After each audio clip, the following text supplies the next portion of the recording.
Claudine, for more than a century, adultery has been a crime in New York State under a law passed in 1907. It is still on the books, and those convicted of what is a Class B misdemeanor could actually face up to 90 days in jail. According to the sponsor of the legislation that would decriminalize adultery, Assemblymember Charles Levine of Long Island, only 13 people have even been charged with it in New York in the last 50 years. The point would be, look, it's an archaic law that is rarely, if ever, enforced. It should go. I like that idea.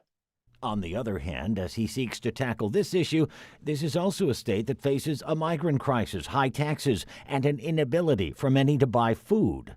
If that's the case, then hadn't you ought to find something better to do? I can manage to do a lot at the same time. And beyond his belief that striking this law won't detract from other pressing matters, he says there's a larger overriding issue at play.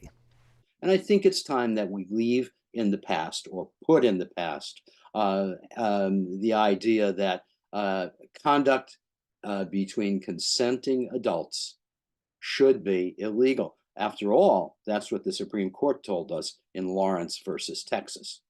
He's referring to a landmark Supreme Court ruling that struck down laws against sodomy between consenting adults as unconstitutional. And we want to make sure, don't we, that we comply with the rulings of the Supreme Court of the United States.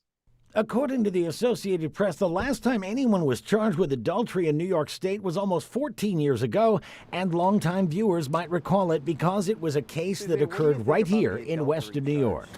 I think it's unfair. Suzanne Corona was caught in a passionate moment with a paramour in a picnic shelter near a playground in a public park in Batavia.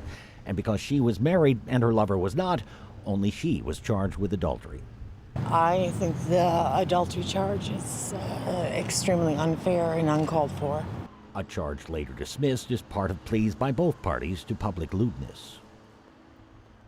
This bill is not complicated. It's only a sentence or two long, as it seeks simply to strike that existing law. It has already passed the Assembly and is in a committee of the state Senate, which also would have to pass it before it would be sent to the governor.